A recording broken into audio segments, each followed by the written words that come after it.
ꯑꯍꯥꯟꯕꯃꯛꯇꯗ channel ꯑꯁꯤꯒꯤ ꯃꯥꯏꯀꯩꯗꯒꯤ ꯃꯌꯥꯝꯕꯨ ꯊꯣꯏꯕꯤ ꯃꯉꯥꯡꯅ ꯇꯔꯥꯝꯅ ꯑꯣꯛꯆꯔꯤ꯫ ꯉꯁꯤꯁꯨ ꯊꯋꯥꯏ ꯃꯤꯔꯦꯜ ꯄꯨꯡ ꯍꯥꯏꯔꯤꯕ ꯃꯔꯤꯁꯨꯕ ꯇꯥꯡꯀꯛ ꯑꯁꯤ ꯑꯃꯨꯛ ꯄꯨꯗꯨꯅ ꯂꯥꯛꯆꯔꯤ꯫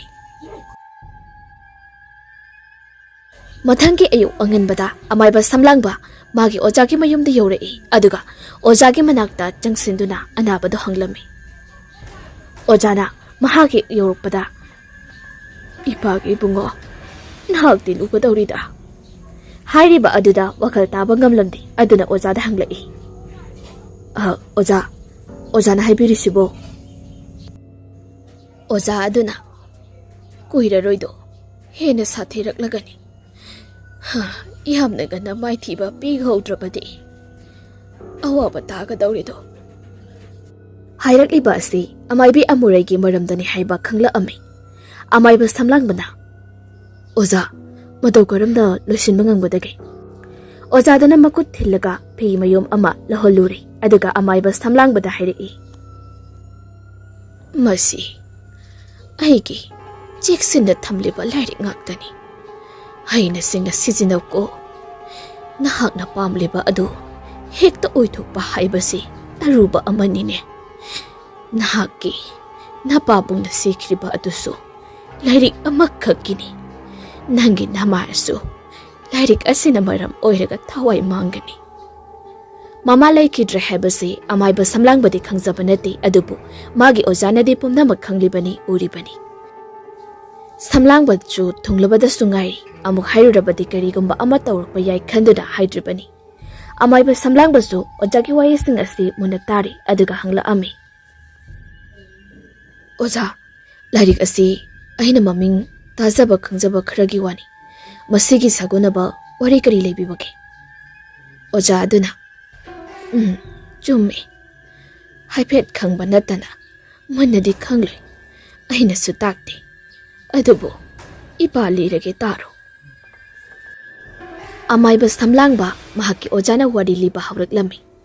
ꯃꯇꯝ ꯑꯃꯗ ꯃꯥꯂꯦꯝ ꯑꯁꯤꯗ ꯃꯇꯤꯛ ꯃꯌꯥꯏ ꯂꯩꯔꯕ ꯂꯩꯃꯨ ꯇꯤꯃꯨ ꯑꯃꯗꯤ ꯃꯄꯣꯛ ꯃꯏ ꯀꯜꯂꯕ ꯊꯋꯥꯏ ꯀꯌꯥꯅ ꯁꯥꯐꯣꯡꯗꯨꯅ ꯃꯤꯑꯣꯏꯕ ꯀꯌꯥꯗ ꯑꯋꯥꯕ ꯀꯌꯥ ꯃꯔꯨꯝ ꯑꯃ ꯅꯪꯍꯜꯂꯝꯃꯤ꯫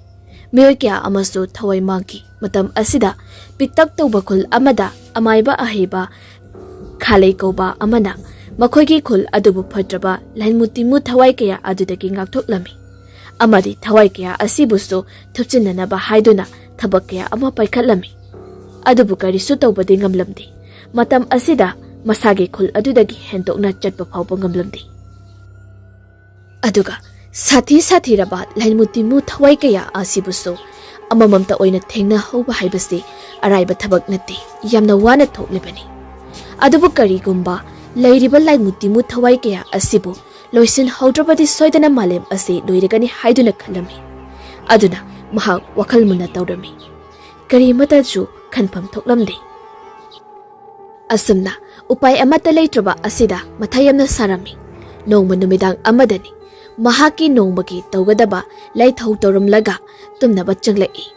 ꯑꯃꯥꯏꯕ ꯈꯥꯂꯩ ꯋꯥꯈꯜ ꯈꯟꯅ ꯇꯨꯝꯊꯈꯤꯔꯝꯃꯤ ꯑꯗꯨꯃꯛ ꯃꯍꯥꯛꯀꯤ ꯍꯦꯛ ꯇꯨꯝꯊꯈꯤꯕꯒ ꯈꯣꯝꯂꯦꯟ ꯃꯪꯂꯥꯟ ꯑꯃ ꯃꯪꯂꯝꯃꯤ꯫ ꯃꯍꯥꯛꯀꯤ ꯈꯣꯝꯂꯦꯟ ꯃꯪꯂꯥꯟ ꯑꯁꯤꯗ ꯃꯀꯣꯛꯇ ꯀꯣꯛꯌꯦꯠ ꯑꯆꯧꯕ ꯑꯃ ꯌꯦꯠ ꯆꯩꯁꯨꯁꯨ ꯄꯥꯏꯕ ꯃꯇꯤꯛ ꯃꯉꯥꯜ ꯂꯩꯔꯕ ꯑꯍꯜ ꯑꯃ ꯊꯣꯔꯛꯑꯝꯃꯤ꯫ ꯑꯗꯨꯕꯨ ꯎꯖꯕꯗ ꯑꯃꯥꯏꯕ ꯈꯥꯂꯩꯅ ꯈꯨꯔꯨꯝꯖꯔꯝꯃꯤ ꯑꯗꯨꯒ ꯃꯃꯤꯠꯇ ꯃꯄꯤ ꯇꯥꯅ ꯋꯥꯍꯩ ꯀꯌꯥ ꯑꯃꯁꯨ ꯍꯥꯏꯔꯛꯏ꯫ "ꯂꯥꯏꯅꯤꯡꯊꯧ ꯏꯄꯥ ꯏꯕꯨꯡꯉꯣ, ꯃꯥꯂꯦꯝ ꯑꯁꯤꯗ ꯑꯣꯏꯔꯤꯕ ꯐꯤꯕꯝ ꯑꯁꯤꯕꯨ ꯃꯇꯧ ꯀꯔꯝꯅ ꯂꯣꯏꯁꯤꯟꯒꯗꯒꯦ ꯍꯥꯏꯕ ꯅꯆꯥ ꯑꯩꯍꯥꯛ ꯈꯪꯖꯗ꯭ꯔꯤ꯫ ꯃꯁꯤꯕꯨ ꯃꯇꯧ ꯀꯔꯝꯅ ꯂꯣꯏꯁꯤꯟꯒꯗꯕꯅꯣ? ꯀꯔꯤꯁꯨ ꯈꯪꯖꯗ꯭ꯔꯕ ꯅꯆꯥꯗ ꯑꯃꯨꯛꯇꯗꯤ ꯇꯥꯛꯄꯤꯌꯨꯗꯣ." ꯂꯥꯏꯅꯤꯡꯊꯧ ꯑꯗꯨꯅ "ꯅꯨꯡꯁꯤꯗ ꯏꯆꯥ ꯏꯕꯨꯡꯉꯣ, ꯇꯥꯔꯣ ꯏꯄꯥ ꯍꯥꯏꯔꯒꯦ꯫ ꯅꯍꯥꯛꯅ ꯃꯥꯂꯦꯝ ꯑꯁꯤꯗꯒꯤ ꯍꯩꯊꯣꯏ ꯁꯤꯡꯊꯣꯏꯔꯕ ꯑꯃꯥꯏꯕ 6ꯈꯛ ꯊꯤꯒꯠꯀꯗꯕꯅꯤ꯫ ꯃꯈꯣꯏꯒ ꯄꯨꯜꯂꯦ ꯍꯥꯏꯔꯒ ꯄꯨꯝꯅꯃꯛ ꯑꯁꯤ ꯂꯣꯏꯁꯤꯟꯒꯗꯕꯅꯤ." ꯑꯁꯨꯝꯅ ꯑꯃꯥꯏꯕ 6 ꯑꯗꯨꯒꯤ ꯂꯩꯐꯝ ꯇꯥꯛꯄꯤꯔꯝꯃꯤ, ꯃꯃꯤꯡ ꯃꯊꯥꯅꯆꯤꯡꯕꯁꯨ ꯃꯪꯂꯥꯟ ꯑꯁꯤꯗ ꯂꯣꯏꯅ ꯇꯥꯛꯄꯤꯔꯝꯃꯤ꯫ ꯇꯥꯛꯄ ꯍꯦꯛ ꯂꯣꯏꯕꯒ ꯂꯥꯏꯅꯤꯡꯊꯧ ꯑꯗꯨꯕꯨ ꯈꯪꯍꯧꯗꯅ ꯃꯥꯡꯈ꯭ꯔꯤ꯫ ꯑꯃꯥꯏꯕ ꯈꯥꯂꯩ ꯃꯤꯀꯞ ꯐꯠ ꯊꯣꯛꯂꯛꯏ ꯑꯗꯨꯒ "ꯍꯦ ꯂꯥꯏꯅꯤꯡꯊꯧ ꯏꯄꯥ ꯏꯕꯨꯡꯉꯣ, ꯅꯆꯥ ꯅꯅꯥꯏ ꯑꯣꯏꯕ ꯑꯩꯍꯥꯛꯄꯨ ꯊꯧꯖꯥꯟꯕꯤꯌꯨꯀꯣ" ꯑꯁꯤ ꯍꯥꯏꯔꯒ ꯅꯣꯡꯉꯥꯟꯕ ꯉꯥꯏꯅ ꯂꯩꯈ꯭ꯔꯤ꯫ ꯅꯣꯡ ꯍꯦꯛ ꯉꯥꯟꯕꯒꯅꯤ ꯑꯃꯥꯏꯕ ꯈꯥꯂꯩ ꯆꯠꯅꯅꯕ ꯁꯦꯝ ꯁꯥꯕ ꯂꯣꯏꯔꯤ꯫ mama mapadasу phajana hairamlaga mamana manam nambiduna thaujan borsu pibirami amaiba khalai mahakna khul asil tharokpada aki akhang kaya amasu thengnirami adubo karisu thaoiru batawdana magi chatpham thokpa adumak chatnami amaiba amasu oibana lainmutimu matik mayai leiraba thawai kaya dunasu hek sangsan bangamde adubo mahana chatliba khonglambi asidadi miyoi kaya na chatpagumna tawribani asumna mamingta tabada laigumna khanaraba ahiba apawa amaiba sing adugi khul laina thiba thokla ami nini suba numit ke ayuki matamdani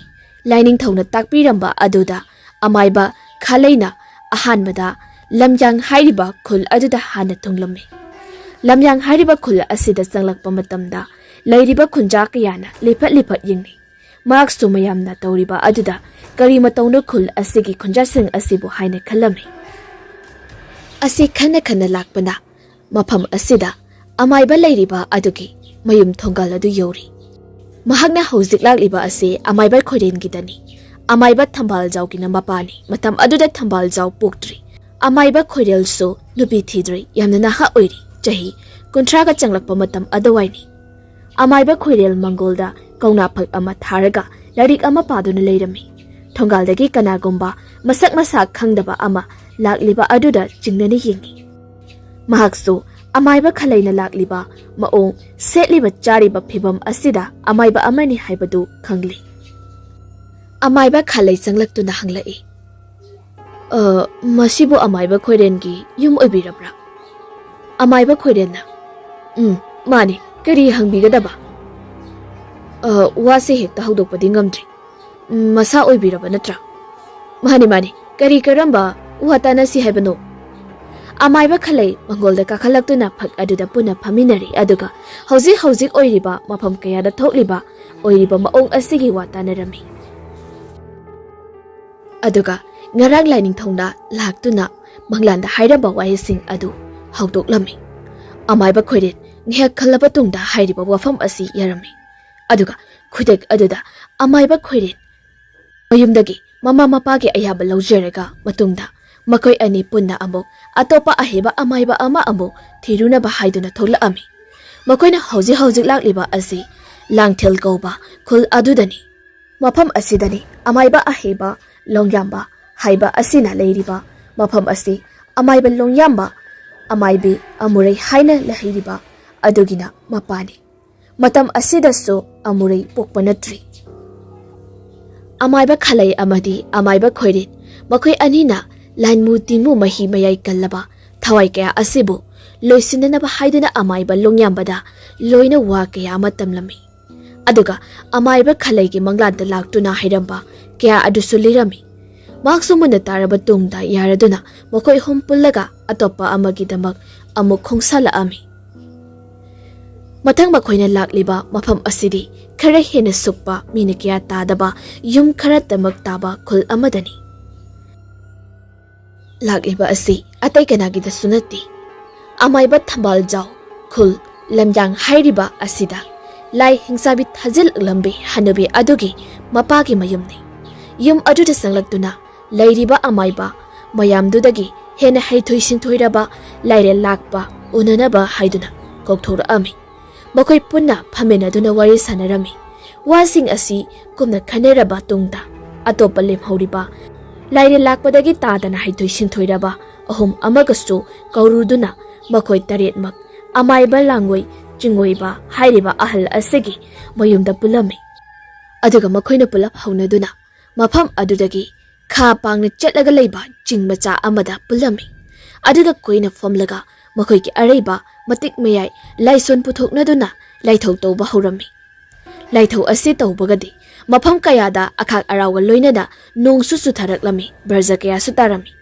akoiba asidana nungsit akan basu sitli adubo ngaklibadi nong kana churabaso nungsit kana sitlabaso makoi tarena koina famduna leiriba mafam asidadi kari su tawramdi nongi marik amata su chotlamdi matam asidadi mihoi kaya so sathi raba maongda misi thina siri yum kaya so ate akai nangli ujaw kaya so phuk tuna turami pungza animok ki matungda thawai kaya laimu tinmu kaya ayekpa saktam amadi makhoi ki phajinba amadi yakaibada shijinaba laison ga loinala lairik ama oina mathanata semla ami aduga akoiba aduda sabtra amaga loinala laimu tinmu thawai sing adu su pairaktuna lairik aduda loina muksangkhre makhoi tairet manaraduna semkhiba lairik asi chapmaina ba wakhalon ga loinana thawai kayabu phajinduna thamliba lairik asibu thawai mirelpung haina maming tholamki asumna amaiba samlangbagi ojana wari asi samlangbagi mafamda libirami wari asi taba loibaga hairei ojana haibikibada lairik asi amakhaktani hai adubu lairik aside malem asida taret lei haina tai masibu matau karamna taro ijanupa lairik adubu semba loirabada makhoi masen amagisu oininglakami makhoi amaga inarami matam aduda makhoi dagi khwaidagi ahal oiraba langoi jingoiba haiduna ahal ama yauriba aduna lairik asibu tare thokna mahaki ariba matik mayai sizinaduna puthorakli adugane hana sakraba aduna mahakna pairi aduga atai puthorakliba sing aduna makhoi tarukta mathang piramlaga mafam adudagi aduma kaina kredo asomna makoi so lairik asibu pairaga mayumda hanaраklami adubu mayum yoraga lairik adubu phaktoklaba matamdadi chenakhya ama awat bangakta oirangki khoisaunaraba amaiba sing aduna chena suna yauba paina rangani khanduna amana amada yingthina bahura ami makoi masen ahen batana rakhi adubu hairiba matam asidadi makoina amaiba langoi chingoi babu fanayamna thirabasu phangba koba laikhedri adubu makoi manga lam lapna leirabasu yingthinaki makoi asigi maraktagi amaiba khalaidi yauzabanati mahakti tumina adumak amada sukaidabi amada sulandabi leizaki lairik asina maram oiraga khal amasu pungtum tungki amaiba samlang bada sumna mahanglai kari karamba khulno oja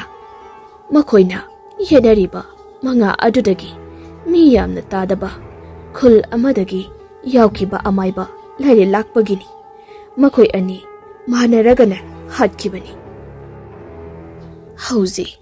nakoiga thangnana lairiba khul adudagi amaiba khoiren haiduna leiramba amaiba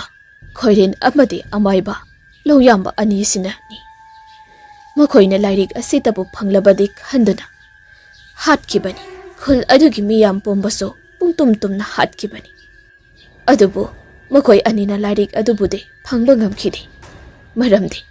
khul adugi miyoi loina sikrabaso mahakti hingduna hauzik phawba lairi amaibi kabok laini mahak hauzik mafam khudingmak koichat chatuna lairi khana amatana mahakbu phana yamna thirabaso phangba ngamdi mahaki mafamdaso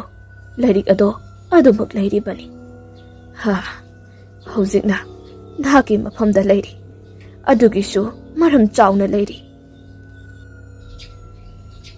kari maramgina oja lairik asida ipana thanamlambani matau karamna hanubi adugi lairik adu oiribano wari makha ta ko ichanupa aina samjina libagini wari ase yamna sangkraba warini asamna wari makha taraki hairiba hanubi adugi mapa laira lakpa mahakna siramdai matamda ayakpa michai ama chiramki madudi mahaki khul asina tumliba asigumna makhoi anigi khul adubusu tumba oyo haiduna chairamki madugi matungdasu amaiba khoiden amadi amaiba longyamba ani asi adubak lamnakri adumakpo amaiba khoidena mahakna lairiba lairik asina maram oiraga tungda akaiba lakpa yai haiduna lairik adubu maganki amaiba samlangbana oja asukluraba sathaikraba lairik asibu matau karamna mangankhiba masidi mai thabasu yaba nati mafam ama hektada hondokluba loluba yaba lairik sunati maduni luriba wafam asi lairik asibu mangankhi taba matamda adugi amaiba khuding bagna ngaknaribani ai isa phauba hauji phauba ngakpa haibadu oiribani amaiba ahal langoi chungoiba phauba pau adu tabada ngakpa oikibani oza aduga matau karamna amaiba khoiden lekidabano amaiba samlangba khangningbagi mayaina wahang kaya kyani hangliba maha sidari ayamba mina sikri hairabaso yawi adubu hauzik phauba mafam khangdana lei makoigi khul asibu kanba nongma natraga nongma mahak lakhigani adubu hena ngakpa oigadawribadi amaiba laire lakpagi michai adubu mahakna yaithetpa ngamgadra haibasini haujikti matam adu lakli kanana kana ngambanu haibado haujikti mayek seng na uthoraklani kuiraroi laimutin mo kayaso sapong laklani aduga oja hanubi aduna lairik asi thadorakpagi maramna karigi taro nupa macha lairik asi hanubi asinane mantikna batawdana lamyang hairiba khul adugi nupa macha amada yonthorakhibani mahaknane khangdaduna lairik adubu lairaga lakhi hanubi aduna angak adubu thamai khari haibadi mahak khangjaba nati ha hanubi adugi matik mayai angak aduna lairik adubu para paraga lai kaya sapong handuna miyoi kaya hatpa horakhibani nahaki na pabongna lairik asibo angang adudagi lai thadok diba adubu loishinadaba laurakhibani adubu nahaki na pabongna loishilamliba adudi amba khaktani hauji kaya amasu lairibani sapong laklagani kuiraroi matam haujiti khol adu lainamak tumba natragana matau karamna kanba haiba ani asini khul aduna pungtum tumba tumkhiba tarabadi nakhoigi khul adasu sungsoi soidana maktum lagadabani masi pumba ngakthokpa gamnadaba nangna hotnaba tabani wari singsu loina lirami wari sing khangliba asiso amaiba ama oirubana mahaki ojana libiramlaba kaya aduna khanglibani amaiba samlangbasu wari pumba khanglabada jingnaramba ayambasu koklami numit kharani leragadi mahaki ojasu masa kharak kankhalakli aduna mayumda hallage haiduna hairami mahaki oja aduna phina yomliba larik sing adubu piraga mayum tamna halai mahakna mayum yorokpadadi khulgi khunjin yorokpada oiramliba phibam aduda masa yamna sauningbana loikri mai hoba makai saukri kanana bu tawramliba asuk tamthiba mahakna uriba asidi khul asida leiriba khunja kayagi asiba hakjang masaga mangaka tungan tungan taraga leiramba kaya mathabak segaiduna taramba kaya asini ahingba miyoi amabu amata uramdi yum kaya so ati akaini yauriba matau karamna oiribano haibadi mahaksu karisu khangbanati nakanda karigumba khara sora sora chatpagumna tawri mayum changlai konthong paliba adusu itek tekna leirami mayumda mi leibagumna tawi mama leiriboi khanduna parap changsale adubu kanasu leiramdi mama bu amuk koithiti bahaurai khul akoiba chatlaga kuyengenge adubu asiba haksang oina so phangba ngamlamdi mahak asawbana so chamsum helakhirami aduga khuruk khudak kullaga pendada kapchorami mahak lengdana leiramba thoklagadi masi pumba oiramdaba suyai haiduna mahak masinda sole amaibe amurei da singdura leikri adubu masi pumba amaibe amurei na tawribani kanana karigidama tawribano haibadi mahak masana khangjaba nati mahak khul asida makha tana leitharamdri khul asibu thadoklaga adumuk chatkri somdana amaibe amurei ni larik adubu phangkhibadagi mahak haraubana loikrabani lai kaya amasu masidagi sanarami makhoigi khunja ayambaso nongma nongmagi thawai thakrabani mi yamna yamsalaktri ayuk nungthil phauba mapal ithok thokna khidari kiduna asiba haksang kaya amasu lambida sumangda taduna leiri yamna tamthiba ama oiraklibani amaibe amureidi hena mathoi hapkhri mangondagi hena ngamba heiba amaiba amaibe amata lehelaroi haiba wakal sidani makhoigi khul asidagi lantoktuna atopa khul kaya amarom amang ata thoanba kaya tawriba asi amaiba kaya amasu mathwai satkrabani hena tamthiba amaibi haibadu oirakli. Nongma numidang amadani henbagi mama machadi karisu tawba nati makoy ingkol adudi amaiba tol haina tawbiramba laithau adune karisu changma ngamlamdi adubu makoy thongal phawba thokpadi ngamlamdi. Matam asida henbagi mapa ningthauba langfai thabak chatluduna poyon amaga loinana mayumda halakpani makoy khulgi khunjun yawrakpadani nongna paiduna leibagi imam sumamlami nongsu thili thili churi asamna lambida lai samlakpada khangaudana karigomba amada khudi thirami aduga upaga tai amuk haugatuna magi poyom adubu maraga amuk lokhatli aduga mana thengjin khriba asibu karino haiduni yengi mambani na karisu ubadi nate adubu karigomba amalai haibadi khanglami yenglingai tanza adudani no mamit khaglai no mamit khalakpa aduna mamit irau launa lauthokuna mangda asiba ama hausita okeba adu masada akiba ama phaurai amuksu no mamit khaglai matam asidani magi tungda wangjang wangba makhot mana isang sangba masamana ipha pharaga lai hingsabi ama leplega leiri ningthauba mamai adu fat leitho aga mayum tamna chengi tawi karigomba ambada amuk yaisilaga longna tai longna tara leiringai marak aduda mamlaba aduda kanagomba ama changsalakpagumna nonglak aduda khongthangdo makhol tai masinda sole aibum takanbiyo mana hairiba singa do tadi makhong adu pairaga laktuna singi koilaw lawi adubu kanana kanbigani asumna singkhraga chap lepkri aduga makho animak ta paikri aduga leibak aduda haidatuna aduma hatkri samdana tumnabagi changlaktuna hipada ngariba henbagi mama adu pamom yamna chonglami masada karigomba ama tawkhrabagumna khalli karino haina khanjana rubaso hekta ningsingba ngamdi khana khana adumuk tumthakri mahakna tumthakibaga khomlen manglancha amakhak manglami mahakki manglan asida mahakki mapuroiba yamna phibam sokna leiriba du urami aduga magi manakta leplaga asumna haida ami nungshiraba nakhoigi na mana chabu thadoktuna tamthiraba lai adugi makutta ngamnabak thawai thari do ayakti mapam asida kuina leithaba haibase nakhoigi afabo oiraklaroi do yamna thunabak thokhinaba tawro asamna hairingai aduda karigomba saudaba amana khanghodana akiba khonjal amaga loinana laktuna singkri henbagi mama thembi khanghodana mikap thoglai mamita mapi ira taduna solerami karibu tholagaba khanduna wakhal warami mathanta su kapningladuna susut kaple asigomba matam asidani masama koi isang sanglaba makokta koyi ama yet nupa ama khul asigi maikai bu yengna malang panda paidun leiri akoi bagi oiriba phibam adabu munna yengi machinda su sapna soli matam mari khangodi yaurakle do haujikti kharam thoklagaba mahangna paiduna leiriba maikai asida kana gumba amana hinglapagumna tawri masibu khangbadagi khonglai thuna mafam asidagi maikai onna paiduna chatkai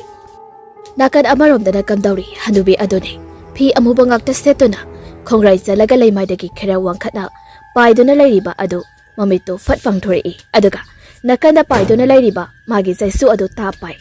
aduga masinda sunok laga hairi naksu lagedo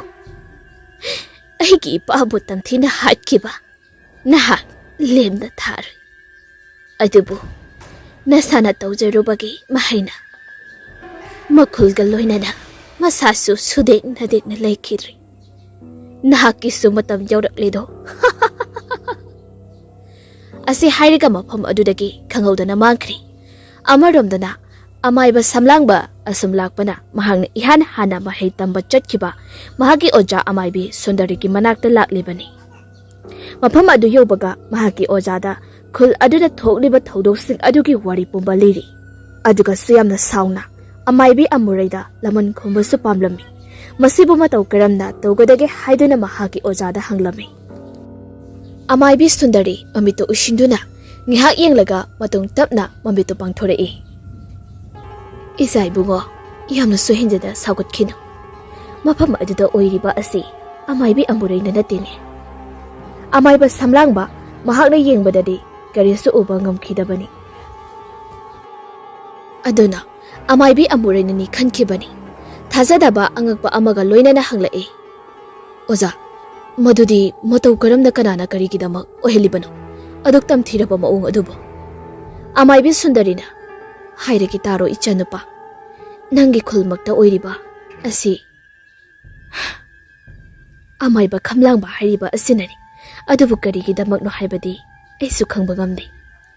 Amaiba thamlangba ngihak wakal tawi. Hairiba amaiba asi mahakna maming takigumna tawi adubu akaw paray nakri. Kanano haiduna ningsinduna khalabaso khangba ngamlamdi.